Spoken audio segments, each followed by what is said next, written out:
So apparently, corduroy pillowcases have become very popular recently. I hear so much so that they're making headlines.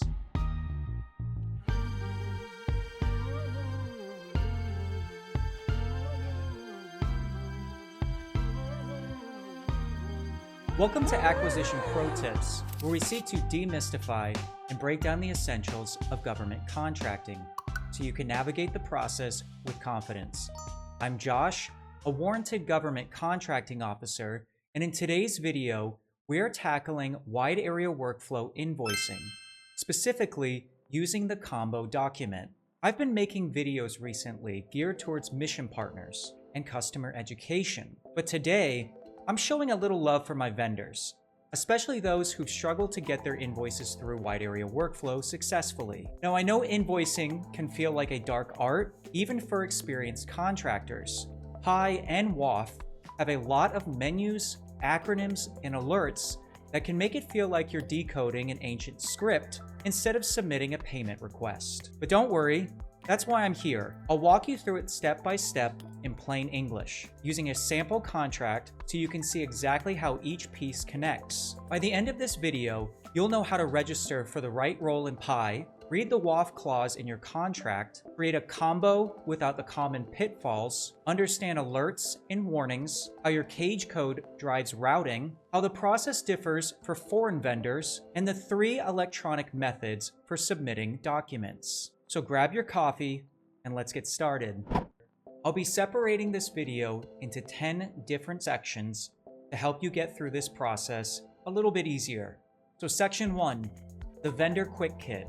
Before you open WAWF, you need to get your ducks in a row. The must-have documents and codes you'll need before creating your invoice. You'll want to have a copy of your contract ready, ideally open on your screen or printed in front of you. Make sure you have your cage code, your contract number, your order number, if one exists, and all the dodecs that show who issued the contract, who administers it, who inspects and accepts your delivery, and who pays you. If any of that sounds unfamiliar, those details live in the first few blocks of your award form or inside the WAWF clause.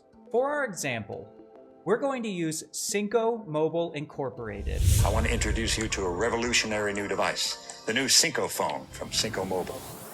With its own unique cage code, contract number, and delivery order number. Here's your first acquisition pro tip for the video. Spend a few minutes marking up your contract with highlights or sticky notes for every key code and address. When it's time to invoice, you won't have to hunt for anything, and that's half the battle won. Moving right along to section 2, PIEE access and the vendor role. Now that you've got your information handy, let's make sure you can even get into the system.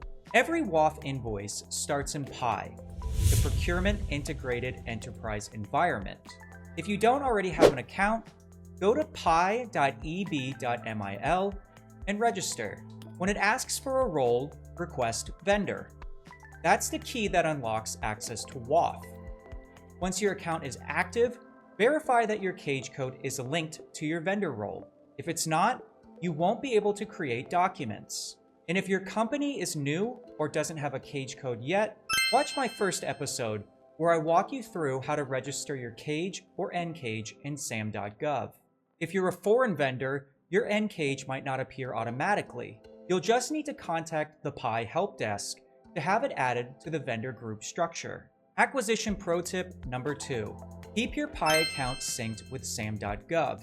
If your business changes ownership, address, or contact information, update both systems right away.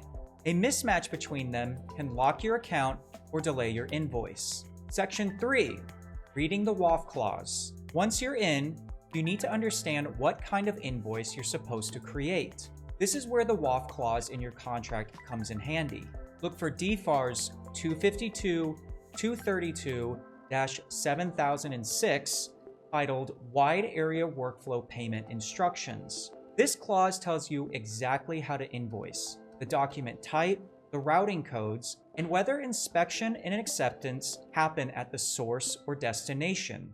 In our Cinco Mobile example, both inspection and acceptance occur at destination, meaning the goods are checked, and accepted once they arrive at our Italian Air Force base. The contract also tells us to submit a combo invoice and receiving report.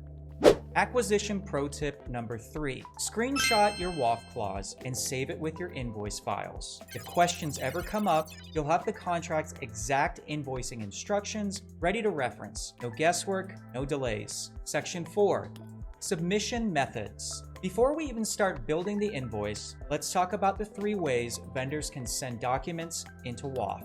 First, there's the interactive web application, the version we'll use in this video. It's perfect for small businesses or vendors with low volume. Just don't let it sit idle too long. It times out after 15 minutes of inactivity. Second, there's SFTP, Secure File Transfer Protocol. This is great for companies that submit lots of invoices or have big data batches to upload automatically. And third, there's EDI, or Electronic Data Interchange, which connects directly with the Global Exchange Service. That's for vendors who integrate WAWF with their own systems. Acquisition pro tip number 4. Use the method that matches your business needs. For occasional invoicing, the web version is simple and reliable. But if you submit dozens a week, talk to your IT team about SFTP or EDI. Automation saves sanity. Section 5. Creating the combo in WAWF. Now we're ready to build the combo. I'll follow the official WAWF training slides so you can see what the system looks like. But I'll use our Synco mobile contract so it all makes sense in context. Once you're in WAWF, go to Vendor and click Create Document. The first thing you'll see is a request for your cage code, contract number, and order number. Select the appropriate cage, enter your contract number, and your order number, if applicable. If you're wondering where to find those, check the first page of your contract. On a DD 1155, that's blocks 9, 1, and 2. On a SF 1449, blocks 17 alpha, 2, and 4. On an SF 26, blocks 7, 2, and 4. And on an SF 33, blocks 15 alpha, 2, and 6. In our example, we're using an SF 1449. So those blocks are right up top.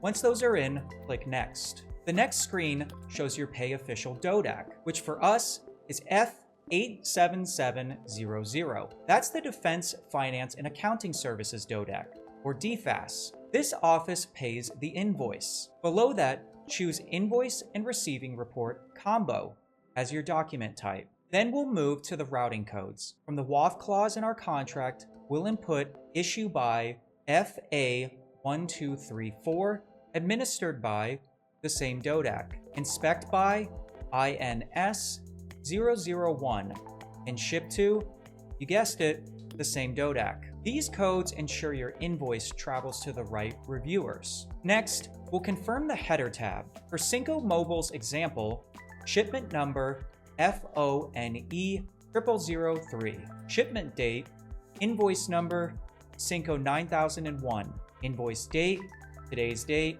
and final shipment marked yes, because this will be the one and only invoice under this contract. The shipment and invoice number are your company's specific and internal numbers and will not be found on the contract because they are generated by you, the vendor. Scroll down to the Transportation Data section. Here, we'll enter our Transportation Account Code, or TAC, and for this example, we're making up one. So here we're going to put Delta 9 X-ray 6 and our Transportation Control Number, or TCN, which is typically a 17-digit long code provided to you by the government. The TCN uniquely identifies this shipment, which in this example weighs 90 pounds. Both the TAC and TCN are typically found in the Inspection and Acceptance section of the contract. If your contract doesn't include a TAC or TCN, check Submit Transportation Data later. But remember to update it before payment. Not all contracts are going to use a TAC or TCN, and is typically done when using a stateside DLA consolidation point. Now on to the Line Item tab. Each contract line item, or CLIN, becomes its own entry here. For CLIN 1, enter Product or Service ID. For this example, I'm writing Model CF500.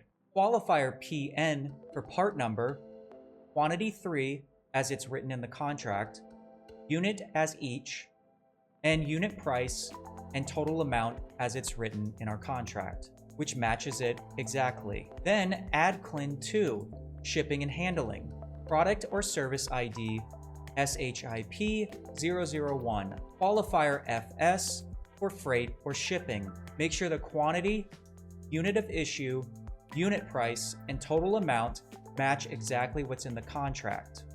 When both line items are entered, click Save. Finally, click Preview CI and Preview RR to review the commercial invoice and receiving report exactly how DFARS will see them. If everything matches your contract, click Submit. Acquisition Pro Tip number 5. Before submitting, read your data line by line against your contract. One typo in a DODAC, page, or CLIN can hold up payment for weeks. Accuracy pays faster than speed. Section 6. WAWF messages and errors. Now, once you submit, you might see messages flash across the top of your WAWF screen. Don't panic, WAWF is chatty like that, but it's actually trying to help you. If it says info, that's just context. If it says warning, double check the field it mentions. But if it says error in red, that means stop. You can't move forward until it's fixed. Most of the time, it's something small, like a missing delivery order number or a mismatched cage code. Acquisition Pro Tip number 6. Treat WAWF like a GPS. If it says make a U-turn, just make the U-turn. Read the error message, fix what it tells you, and you'll be back on track in seconds. If you are unable to resolve this on your own, I recommend doing a quick Google search or just ask AI for help. I'm sure someone in the past has had the same issue as you're experiencing right now, and there is a solution somewhere out there in the ether. You just have to go looking for it.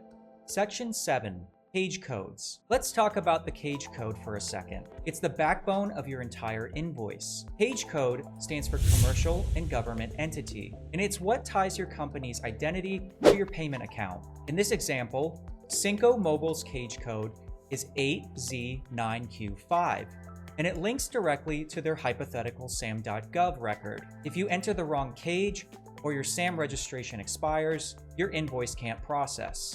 It's that simple. Acquisition Pro Tip number 7.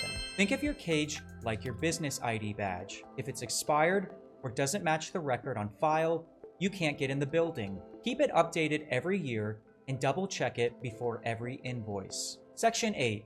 Foreign vendors.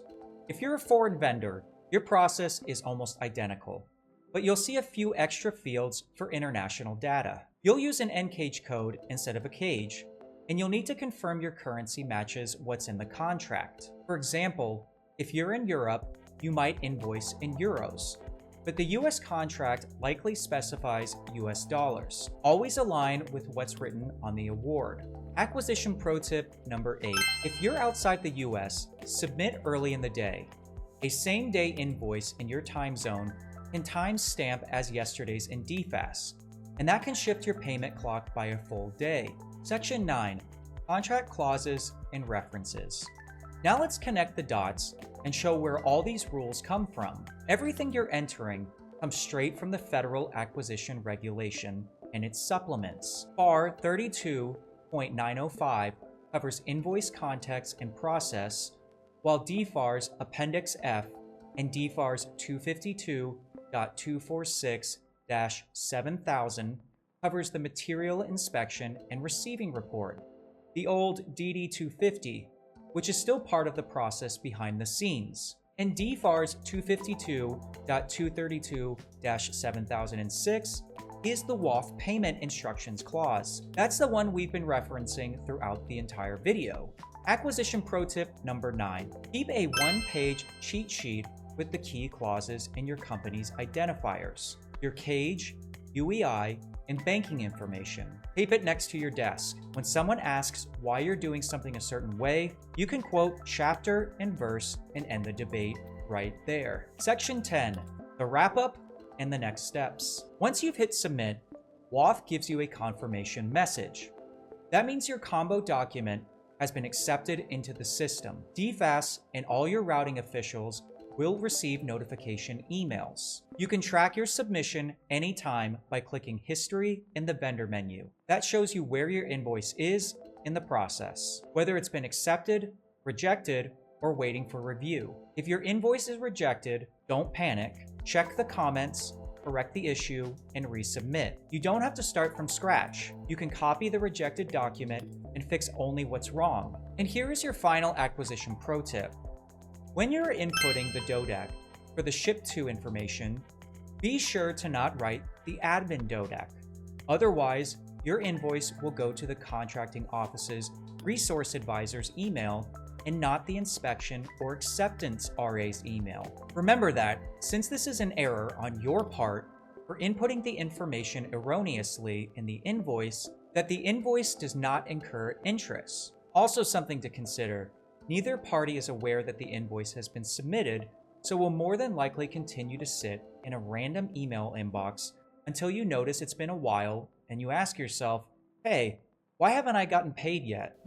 And that's it, a complete walkthrough of how to submit a WAWF invoice and combo receiving report using our mock contract for Cinco Mobile Incorporated. You've now seen how every piece connects, from your cage code, the TAC, and TCN, to your CLINS and the routing table. If this video helped clarify the process, please like the video, share it with another vendor, subscribe to help out the channel, and hit the notification bell so you never miss another acquisition pro tip.